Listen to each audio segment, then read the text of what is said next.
What's happening? Brother Shay reporting for duty. Welcoming you back to another episode of the Yellow Cafe podcast. Today we're just going to do a reaction to a reaction video, but just something I came across and just wanted to speak on, and just I don't know. I didn't even believe that some things you don't even believe they're real. But then you have to really understand that there are so many different type of people in this world, and not everyone is quote unquote up on game, which is how to do different things in the world that others find second nature. Like some things that, like, how many times, or do you remember the times as a young man, speaking to the men, as a young man, where you had to kind of gain that confidence to approach females, to get your game together, to get your little rap together. Like I can remember times of having to just, strengthen my skills in that and push myself to do that. You know what I mean? I remember literally me and my partners, Canal Street, you go to Canal Street for all holidays and most major events. You can go to Canal because that's where, if there's not necessarily an event on Canal Street, but that's where everyone would be gathered after events all over the city. After all the major events, parties or whatever throughout the city for that night, everyone would hit Canal Street. Sometimes some people went just straight to Canal Street. You get what I'm saying? But we would go out there, Canal Street, Bourbon Street, all that. Thanksgiving, Christmas, all the holidays. And we would go out there, and as crazy as it sounds, I'm talking young, 13, 14, compete to see who could get the most phone numbers. You get what I'm saying? And then once you get that, you can brag on that, but then you had to brag on how many of the phone numbers actually worked. See, that was the next level of the contest. You don't find all of that out until the next day. You get what I'm saying? But I said all of that to say this. Some people don't have those type of social skills or that social courage or self-esteem. During those times of trying to holler at females, you're humbled a lot of times. So during those times, your self-esteem was like played with as well. Even though we're out there hollering at a lot of females and you just think like we don't care, we're just so bold and so confident. Man, you have one of those young ladies slam you and reject you, that could set you back for a few minutes. Then your partner's gonna sit there and clown you on top of that, the same way that you would do to them. So it's like, even in the midst of that, you have to be able to just keep on going and be bold or whatever. And I'm not saying this as if this is something good, because chasing, I know it's natural, but I don't ever want to promote to anyone, chasing females, chasing women, whether you be young or old. You understand what I'm saying? A lot of mistakes have been made by, various amounts of men who have done these things and have, most importantly, most popularly, Solomon. He's a man who had more women than all of us. And he tells you about his mistakes in that area. So this isn't a good thing to chase, because there's a lot of foolishness that comes from these interactions, a lot of potential foolishness. You understand what I'm saying? A lot of people just look at, sexual activity, especially our young men, they just act as though they know beforehand that they're going to escape all of these different encounters with women unharmed or unscathed. Well, I'm here to tell you that the gentleman with the troublesome baby mother thought the same thing. The gentleman with the STDs thought the same thing. The gentleman with the domestic violence charges, because this woman is strolled off and they're always arguing and she just doesn't want to let him be, he thought the same thing. And there's a lot of things that men do in the course of relationships that are uncalled for, unnecessary, childish, and pure evil. But just in the case of the men who are quote unquote doing right, or doing right as best as they know how, and are still just being bothered by what they consider crazy women or a crazy woman, you can't blame that woman for her actions. I know you can, and this is not simping, just listen.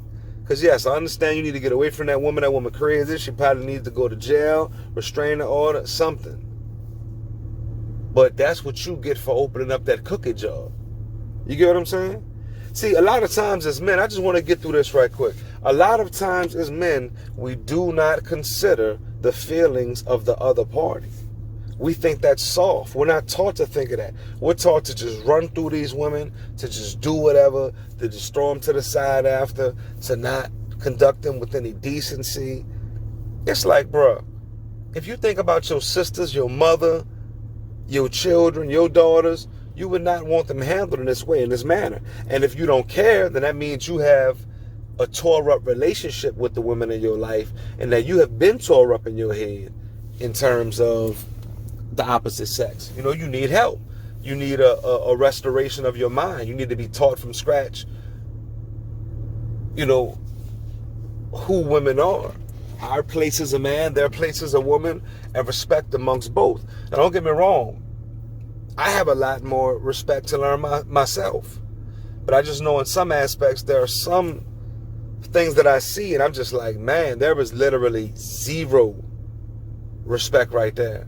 So it's like we can blame these crazy women that we come across, and now she's doing different things to bring trouble to your life, but you opened up that cookie jar. You wanted to get from her body, sexual activity, and you wanted to be able to treat her like nothing and walk away whenever you wanted to walk away, leave her alone whenever you wanted to leave her alone, and expect no repercussions for that. You get what I'm saying? And a lot of times we have gotten away with that. But then there's a few women that are not playing that. They're in their feelings, they're emotional, they want to fight you, they want to hurt you, they want to do all type of things. They want to get other men to hurt you or to fight you because they know that they can't really do anything sometimes, or they may want to grab weapons. And it's like, yeah, we want to be so quick to call these women crazy, this and that. But a lot of these women are hurt. And here we are hurting them some more, playing with them some more, and expecting no repercussions for that. That's not fair, bro. You know, something that I heard that I always say and like to repeat is, you can do whatever you like. That's fine. You can do whatever you like in life. But you can't tell people how to react to the things you're doing.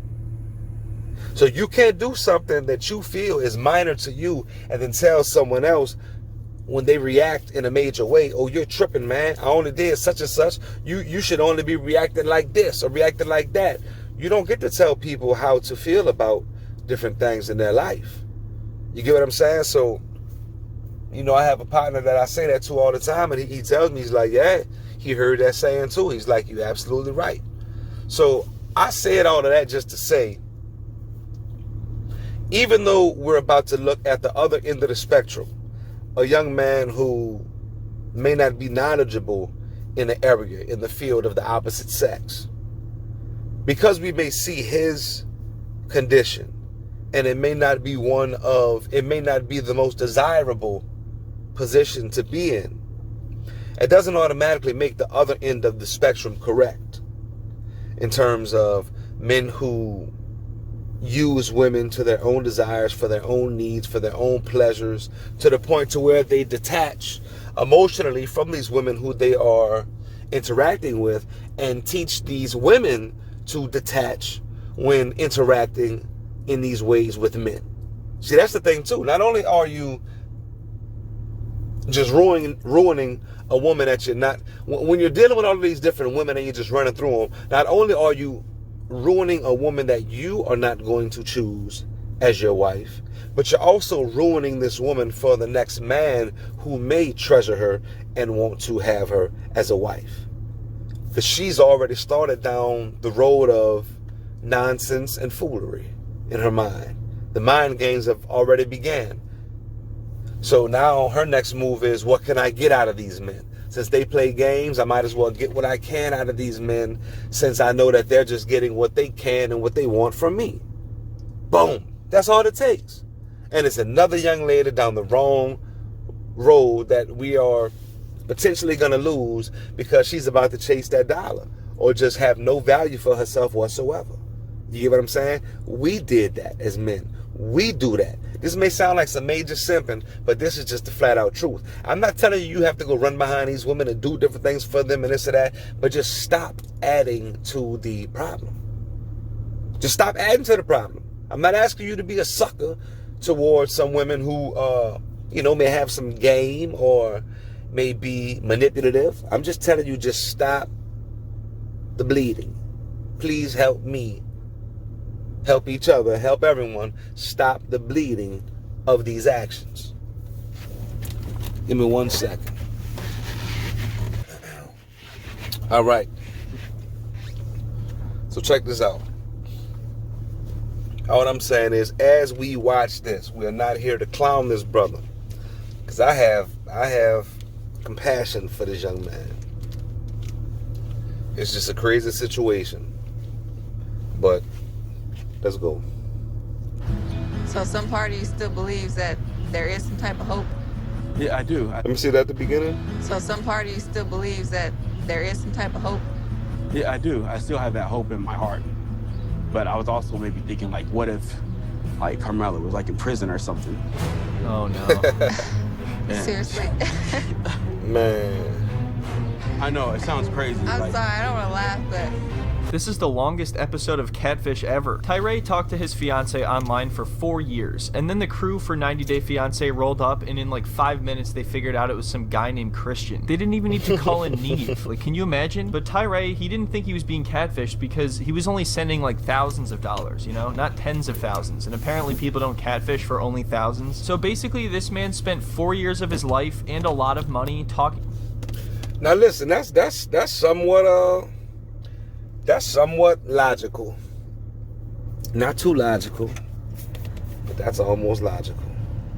To some guy who's just sending him pictures that he stole from somebody's OnlyFans page. I think when we last left off, he was about to hear his fiance's voice for the first time. Yesterday, the producers told me that Carmela might not be who she says she is.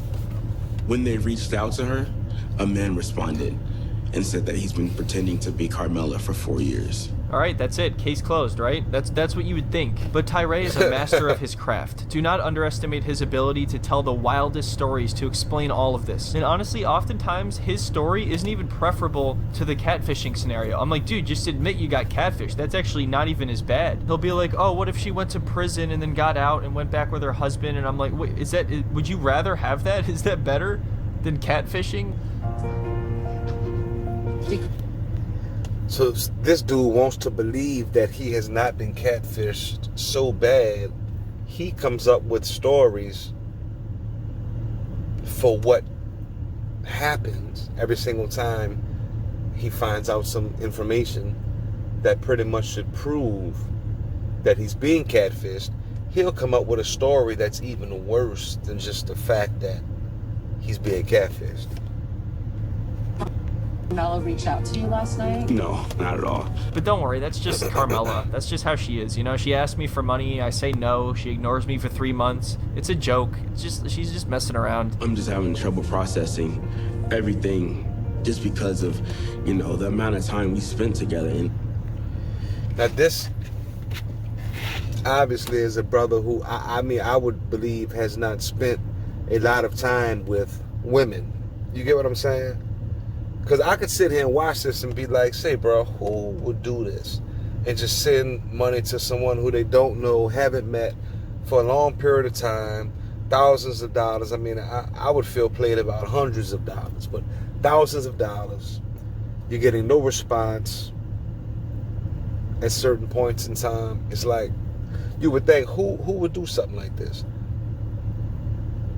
But, bro, there are desperate people out here. Like, sometimes, you just have to get outside of your little life, just because you have achieved different things or because certain things are easy to you or not a huge task to you, you feel as though everyone else should have mastered these things as well. And obviously, our brother here has not encountered too many husses. You get what I'm saying? But, Yeah. You know, the conversations we had, It just cuts to a bunch of texts of her asking him for money. I'm gonna miss that so much. the bond and the love that me and Carmela had for each other. I still have a belief that Carmela is, you know, Carmela.